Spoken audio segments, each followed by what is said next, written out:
With every day coming to an end, we draw closer to the August 9th election. But in terms of delivering votes from the mountain, how much do you think the president can deliver to Raila?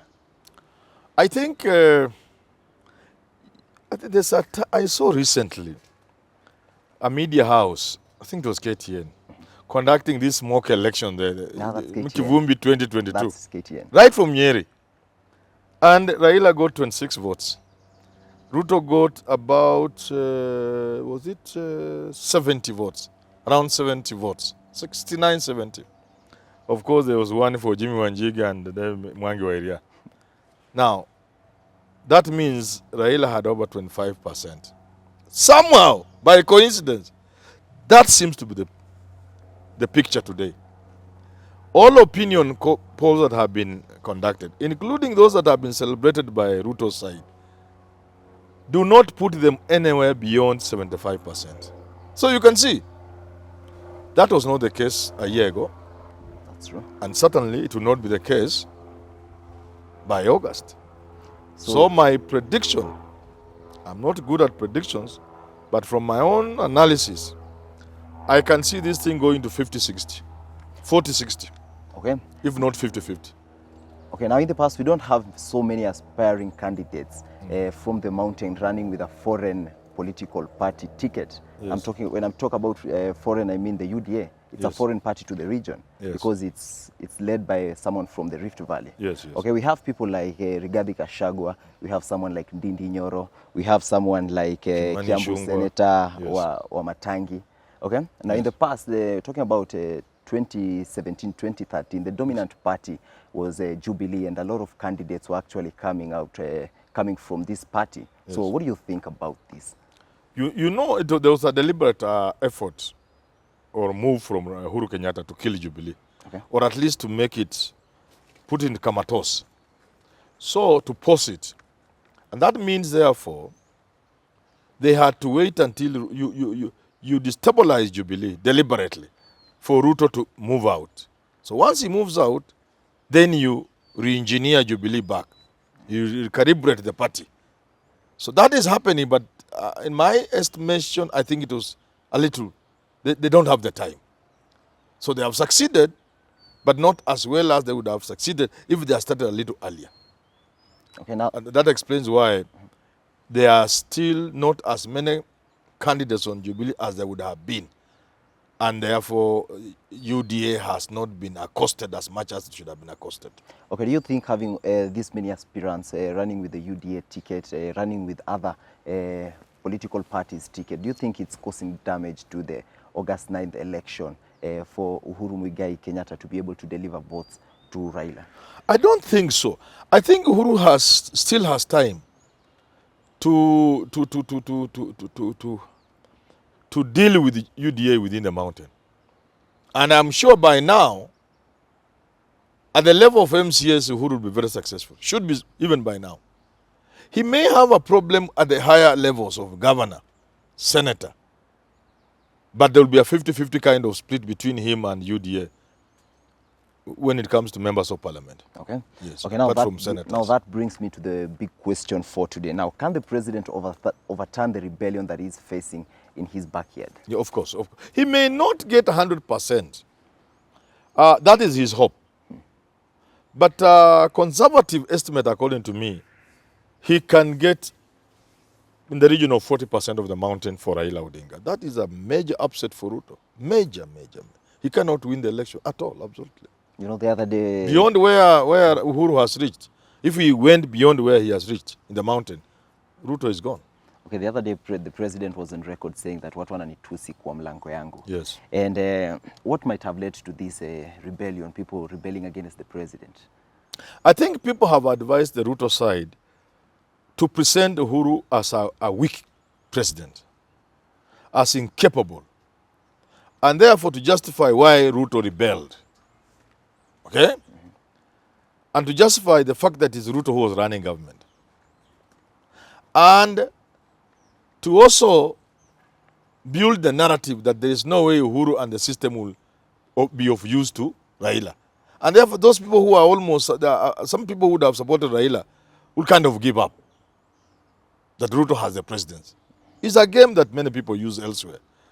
But to me, it's a costly mistake. Okay, the same interview that you are saying the polls were carried out in somewhere in Mount Kenya. Yes. I think it was in Dedan Nyeri. Kimathi It was in University. Dedan Kimathi University. Yeah. Moses Kuria came out and said that the former president, he's been compared to the former president quite a lot, and he's saying that the former president has delivered more than Uhuru has delivered. What do you think about this statement? By former president, he means who? He means the Mwai Kibaki. Kibaki did Thika Highway, 40 kilometers or less. How much has Uhuru done? The Mau Mau Road alone is over 500 kilometers. Uhuru is opening Nyeri, Nairobi to Nyeri. You are on dual carriageway, a dual carriageway. Can you compare that to what Kibaki did? Even there is no comparison whatsoever between Kibaki and Uhuru. On any front, there isn't a single thing you can point out and say Kibaki did better than Uhuru. On anything.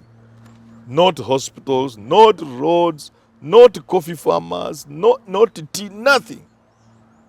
Uhuru has outdone not just Kibaki. What Uhuru has done is what the three presidents could not have done, even a quarter of. So you cannot compare Uhuru and Kibaki. But you see, when you come after somebody who has done so badly, people tend to exaggerate your achievements. I think people thought Moi had pushed the country so low that anybody doing anything would have come out shining. But there's no comparison between... Kibaki was a good president. He did his job. But you cannot compare what Uhuru is doing, what Uhuru has done, to what Kibaki did. Okay, so we have absolutely no comparison. Okay, now we have Let Kuria tell me on this one, Kibaki did. Point at Thika Highway, which of course is helping the Kikuyus. Okay? Then Kibaki will tell you, then somebody will tell you, how about the Mau Mau Road? Traversing the entire mountain, 500 plus kilometers. How about the dual carriageway from Kenol? Can you compare that dual carriageway from Kenol to what Kibaki did? You can't. So on what front? What hospital is this that Kibaki built in Mount Kenya that you can say is more than what Uhuru has done? What did he do to farmers that you could say Kibaki did this to farmers, Uhuru has not done? I mean, I just want one. Just one thing. You will not find it. Okay.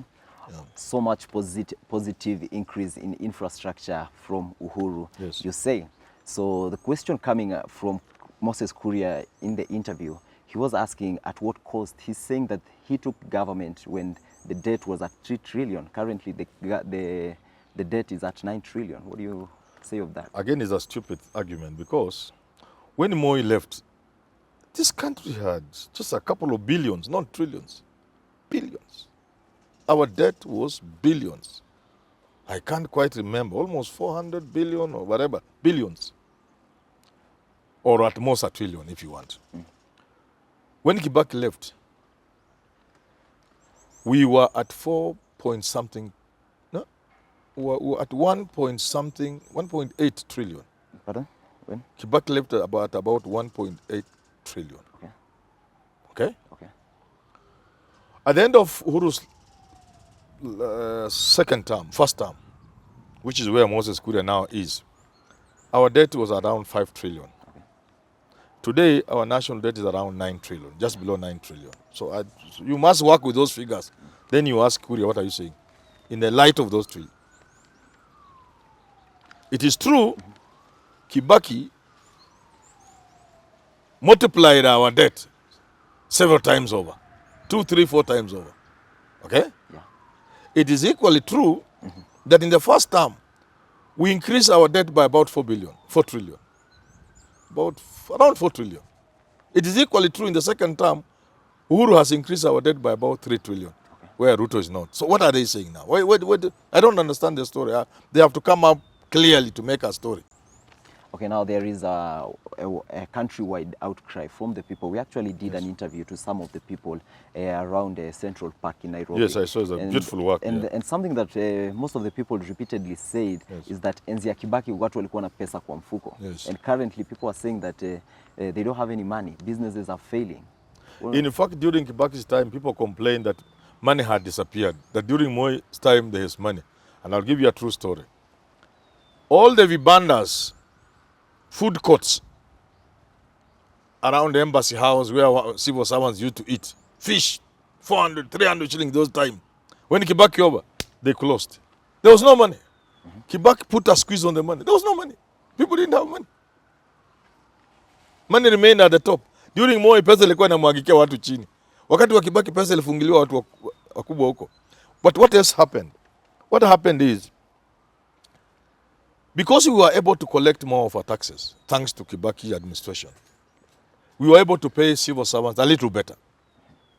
My salary was multiplied by 3 or so times. So therefore, because of better salaries, you could say there was more money. Secondly, because of liberalization that was sweeping across the world, that had started during Moi's regime, but it became more evident. You could see people were being given loans. Even when you get out of a hotel or a bar, there's someone seated outside asking, why don't you take a loan? Saying, but I don't have collateral. No, there's no collateral. Free loan, you'll just pay. I don't give land, no title, no car. Yes. Come to the bank. You go, you get 500,000 shillings on your salary. So those kind of things were a product of the time.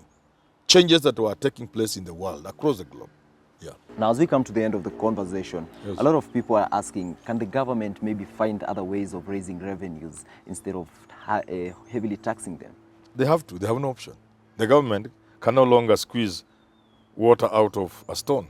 We are a stone and government is squeezing every drop from us. This cow has no money, no more milk. Next will be blood. The government can't come for us for money. We no longer have money. They can't tax us more than they are taxing us. They have to reduce the taxes to spur economic growth, to bring investment when you lower taxes, and to look for other revenues, and to stop theft of public funds. The moment you stop theft to a reasonable degree, you don't need to tax Kenyans. Okay. Yeah, you're taxing Kenyans because the money they give you steal. Okay, let's wrap the conversation with that. I don't know what you think about performance by the previous the current and the previous administration, that is the administration of Uhuru Muigai, the current sitting president, and the administration of the former president Mwai Kibaki. You can tell us down below in the comment section, who do you think has performed quite well according to you? That was Professor's opinion. And I also want to request you people that are watching us every day, 60% of our viewers have not subscribed to our channel. Subscribe. I don't know if you know that. Let them subscribe. Please subscribe. Doesn't cost you anything, but we grow as a family. Well, till we do have this conversation again, my name is Simon Irungo.